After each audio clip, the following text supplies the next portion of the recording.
It's Apple Music One. You are tapped into me, Rebecca Judd, and joining me in the studio right now, the one and only Olivia Dean, everybody! I'm back! You are back! My absolute queen, you have arrived in the studio once again. What an absolute joy you are every time you join me. I wish I could do this literally every single day. We do have a good time. We do. I mean, last time we caught up was actually back in June. Which feels crazy. I know, right? And I remember saying to you, next time you join me in the studio, it's going to be for the release of your second album. I was like, are there any snacks that you want? And you was like, I love chocolate raisins. Yes. I have delivered. Stop it. Chocolate raisins for you. Here you go, my queen. Oh my God. There we go. Wow, you look after me so well. I will be having some. You are welcome. Wow. But it is so lovely to have you here. Literally, I'm such a huge fan of you. I just kind of want to break it down and kick it off like this and kind of put context into how crazy life is for you right now. 3 months ago, you were literally sitting in that exact chair. You were talking about, getting ready to support Sam Fender at the London Stadium and how huge those shows were going to be. Now, cut to 3 months later, you have sold out 4 O2 London shows. You've been dominating the top 10, 3 singles in there. What on earth is going on, Olivia? Oh, babe, I wish I knew. What is going on, girl? I wish I knew. It sort of feels like all of a sudden it's all got really exciting and everyone's just being so warm and receiving the music. And it is crazy to think about everything that's happened since I last saw you. Right? I can't believe it. 4 O2s. It's too many. She said, I love everybody that got tickets, but core blimey, I need to work now. Yeah, I'm like, damn, let me get in the gym. Let's go. For people around the world that maybe don't understand how huge it is to do an O2 show here in London, I feel like that is on the bucket list for artists here in the UK. To do that venue is absolutely huge. That is 20,000 people per night. You have sold out 4 shows of them. That's 80,000 people. What's actually stopping you from doing your own London Stadium show at this point? I mean, fear. No, we'll start with the O2s and I can't wait, honestly. Like, playing live for me is the best bit of what I get to do.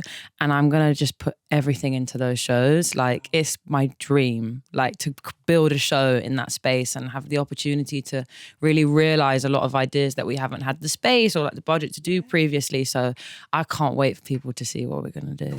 You have said, though, the album is about exploring the theme of love. I mean, are the stories on this album true stories? Absolutely. 100%. 100%. I would never, Wow. ever write something that wasn't true or didn't happen to me. It's not interesting to me. Like, it doesn't do anything for me to make it up because it's like, I've got to go out and sing it for maybe the rest of my life.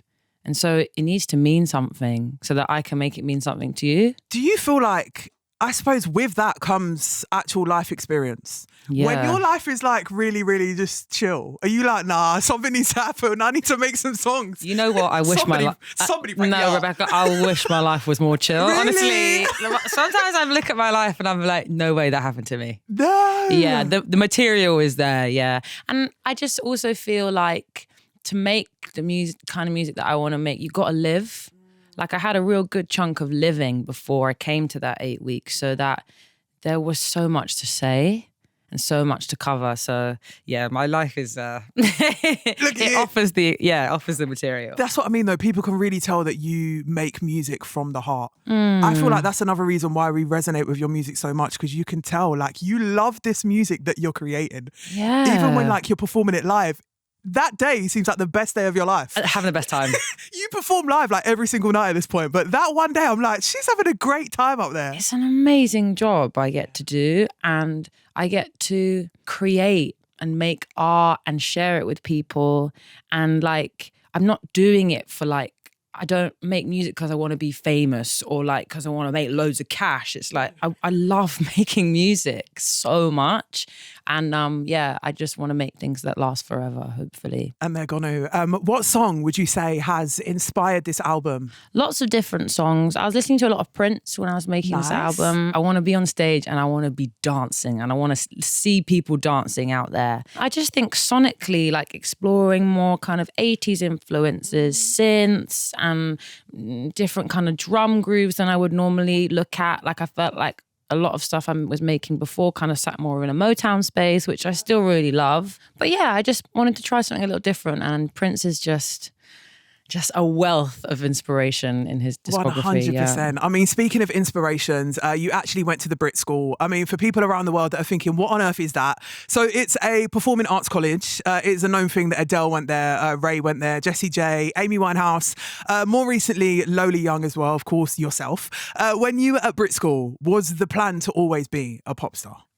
I don't know about pop star. Like, I think I was figuring it out at school, like kind of where I wanted to take it. But I knew it was always, writing and singing. And then, it kind of just morphed into doing this now. But BRIT just allowed me to also be with so many like-minded people in that way. To be around all those people at school and also wanting to do that dream, it felt possible. Rather than being that one weird kid in your school who wants to sing in all the assemblies and everyone's like, we don't want to hear you sing Alicia Keys again, babe. And again. At the same time, though, going to BRIT School, Performing Arts College, everybody low-key has the same dream. Were you always confident within yourself that what you had was special? Because there's hundreds of people there all wanting to do the same thing. How did you know that your talent was special? I think it's about just having the self-confidence to know that there's space for everybody. I've never felt like a competitive nature. Like when I see Lola winning or when I see Ray winning, I'm like, yes. Yes, women, let's go. You know, and we're all so different and everyone has so much to bring to the table. And I always knew that I had something to give. How did the BRIT School help you? Oh my God, in so many ways. I mean, I met a lot of my band there, like Ffion and Dan, like we met at school and we were saying the other day, we've been 10 years. We've been playing music together now, which is crazy. And you still like each other after 10 years? Yeah, that's lovely. We're still on the road. We're still rocking. So I think just in that capacity, it let me meet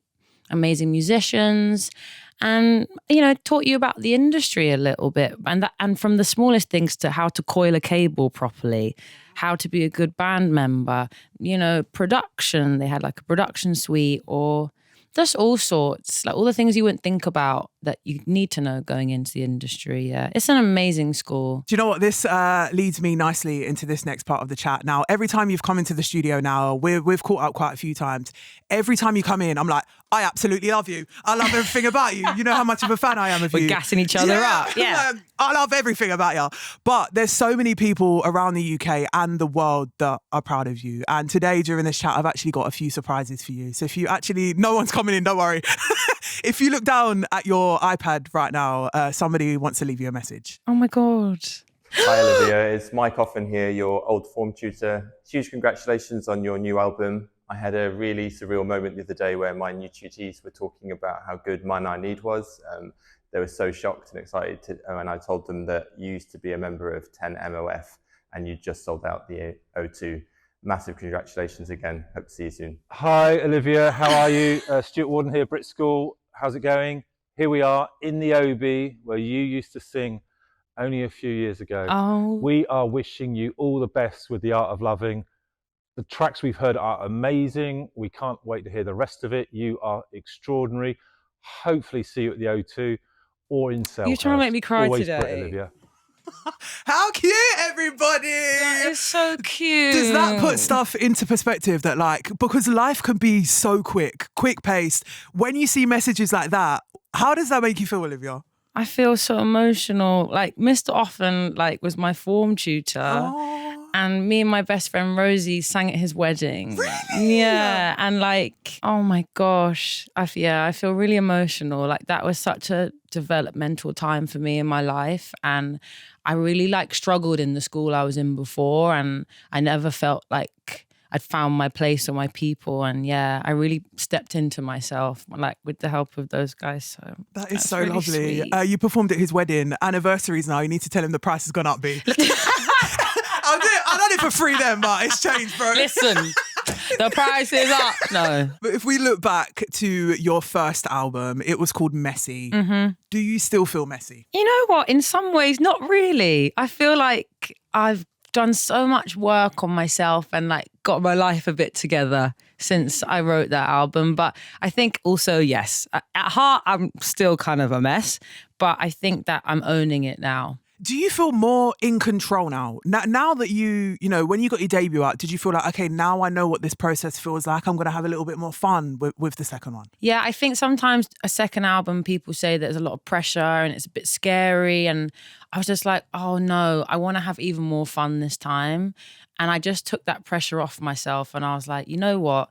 At the end of this process, if you can say you had fun doing it, then no one can tell you anything. So you can say true. you don't like my album, but you can't say I didn't have fun. Now, if we fast forward all the way or rewind all the way back to the beginning, when starting out, what would you say was the original goal for you in your head? Like, what would you have been happy with if you quit music the next day? What was that thing that you wanted to achieve, the original goal? Well, the first day I met my manager, we went for a coffee when I was 17 in my little dungarees. Oh, She said, what do you want? And I said, I want to play Jules Holland. yep, I want to make an album. yep. And I want to play Glastonbury. And you've done them. That was You've it. done 'em! That was all I wanted to do. Wow. Yeah, that was it. So I've had to stop trying to think of some new goals. Yeah, I was going to say, how has it changed? What's been added to it now? I'd like to headline Glastonbury one day. Yes, my girl. I think it would be a good time. I'd love to tour like some other parts of the world I've never been to. Like I'd love to do a tour in South America. I'd love to, I don't know, maybe go to India or just, I don't know, just see what's going on over there. One thing I really love about this album is the fact that you're now 2 albums in, no collaborations. No collabs. Why is that? I love the idea of collaborating and I've done so outside of my albums, but I think for me, because it's such personal stories, it would almost feel strange to have another voice like coming into the mix. Like I want it to feel like I'm taking you on a journey. It's you and me, sis, you know?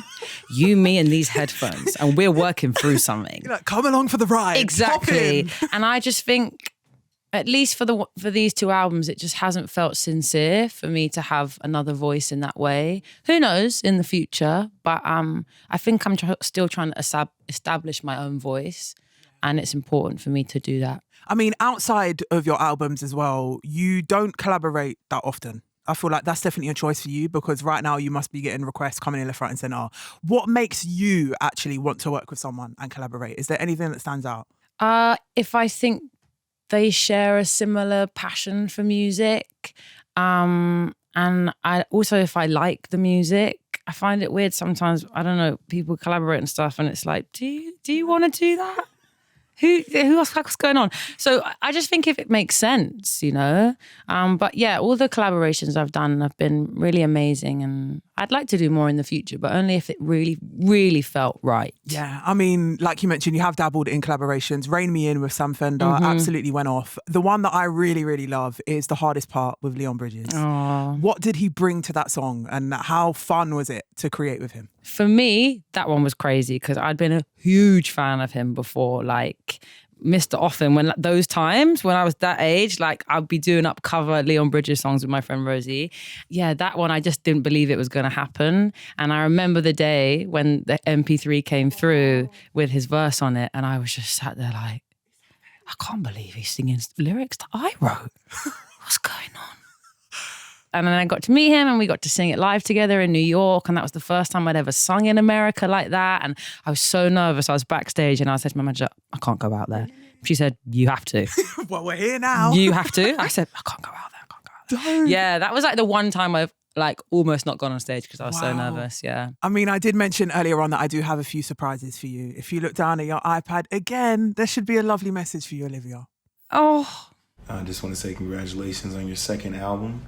I'll never forget the time we got to perform together at LPR 2 years ago, and it was so amazing to see you do your thing in that room. And I knew then that you were headed to great places. So happy that we crossed paths, and it's been incredible to see your growth as an artist. And I can't wait to see where this record takes you. You know, I'm always going to be in your corner. Much love. How cute is that? Stop. Who are you going to bring out next? I'm like, Beyonce, everybody. Oh, bless him. But yeah, that's the gig I was talking about when I got to sing with him. It was just like such a full circle moment, and to be so far from home and have him there and sing that song that means so much to me was, really beautiful. Now, I did mention Sam Fender earlier on in this chat. We need to talk about him, man. You supported him on his stadium tour here in the UK. And I know that a date that was really special to you was performing at the London Stadium, of course, the home of West Ham United. You are a West Ham fan. You've been vocal about that. You've been absolutely screaming it. Yep. How special was that date for you? Listen, I've been meaning to talk to you about Go this. on. Because I saw you before, right? Yeah. And we were gassed. We were gassed for it, yeah? So you gassed me up. I went down there. Yeah. And I was like, I came out and I was like, guys, this is a special day for me because I'm a West Ham fan. Got booed. Oh, no. Babe, they booed me up. No. Because they're Newcastle fans. What did you do? I said, oh. And then I went, okay, never mind. This one's the hardest part. No. Yeah, babe, I got booed. Booed. Thank God I didn't go out in my West Ham top because it could have been tomatoes. I actually have... I wish you were there. I know. I would have been like, come on, Irons. I've actually got something that's going to make you feel a little bit better. If you look down at your iPad, I have another surprise for you, Olivia. Take a look at that. Hey, Olivia. It's Jarrod here. No! I hear you're a massive West Ham fan, so I want to say thank you for your support. Congratulations on your new album, The Art of Loving. Looking forward to see you at the London Stadium soon. Take care. All the best. No! Hi no! Olivia, Ffion and Shelina here. Congratulations on your new album. We're very excited for it to come out. And we hear you are a West Ham fan, so thank you for the support. We would love to have you at the training ground here at Chadwell Heath. Please! Or at one of our matches at Dagenham. And we are very excited. We love your music and you're a West Ham fan, so... We could be nice to each other. Oh. Guys! Yeah! I'm basically on the team. There we go. I'm basically on the team. I needed that. That makes you feel better about getting booed, right? Yes. It does. How crazy is that, man? Jarrod Bowen, captain of the West Ham team. What's going on? What's going on? I told you I had surprises for you, girl. No booze today. Instead, we go Irons. Yes! There we go. I do feel like your touring is similar to like classic touring musicians who literally spent years on the road. I can't remember the last time you had like 4 months off of not touring. And I love the fact that you have done the smaller venues as well. You've really started from the ground up. You mentioned busking, like you've started from the ground up and you've seen these venues get bigger and bigger and bigger. Now the O2, you've sold out 4 of them. How are you mentally ready for this moment? For still getting there. Yeah. And working up to like what it's actually going to feel like to walk out on that stage. I need to keep my emotions. I don't want to just cry the whole way through because that's not what we want. We want to just be enjoying it. But the journey has been crazy. Like we were talking about, in lockdown when we were driving around in a van playing music for people. Like we did a gig at a prawn restaurant. Oi. We did a gig at a prawn restaurant and there were 3 people in the crowd and 2 of them were children. We've done gigs just on the side of the road in Cornwall, like on a beach. Wow. We did a gig actually, I think it was like at a Soho house or something. Nobody came. We played for a field. What? We played for an empty field. We came this far. We're going to play anyway. Character building. Listen, my character has been built. So in that sense, I'm ready for this moment because I still enjoyed those shows. So I think, yes, there'll be more people there, but it's a gig's a gig and I'm lucky to do it. You're ready. How do you feel right now? Your second album, The Art of Loving, is out. Try and summarize these emotions that you're feeling. Pride. I feel proud of myself. I feel healed. I think making this album brought up a lot of emotions for me and was quite confronting at points. But I feel healed and ready to share that with people. And I feel happy. Yeah, It's a good time in my life. I love this. I have been dotting through some surprises throughout this chat. I've got one more for you, okay? So if you take one more look at your iPad, I love you and so many other artists out there love you as well. Darling Olivia, congratulations on the release of your new album. Mel! You are an incredible songwriter, an extraordinary live performer, and I love watching your star continue to rise. Love you loads. Mwah. Olivia Dean, it's Natasha Bedingfield here, and I just want to say I'm so glad you're getting your flowers. You are so wonderful, and from the moment I first watched you on TikTok years ago, I was like, who is this girl? You're so amazing, so just infectiously joyful and ridiculously talented, and I'm just sending you all the love and congrats on your new album. This is what I'm saying, girl. We love you. Natasha! Mel! That's crazy, right? It is crazy. I used to sit in my room and cover Natasha Bedingfield songs. Which song? These words from my heart. Do you know what it is though? The growth of you this year has been, you can't even describe what's happened for you. This has been like the dream since you started out. To see artists like that you've grown up listening to, and you just had an idea to even like touch the success that you have already. How does it feel that these people are supporting you? It's unbelievable.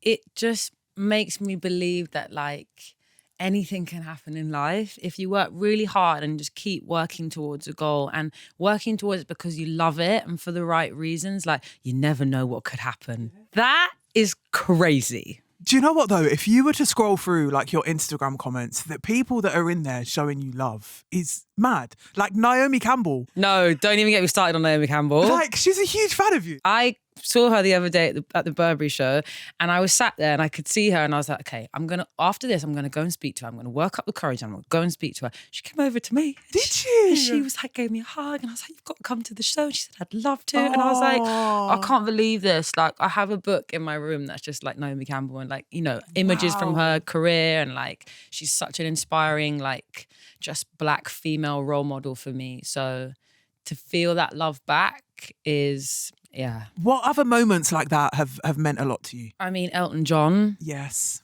That has been such an amazing experience for me, like having support from him, and like around Glastonbury when we played the Pyramid stage and getting to meet him. And then, you know, just he called me up the other day and just said, I'm really proud of you. Wow. He said, I'm really proud of you, and you've been putting a lot of work in, and now you're ready.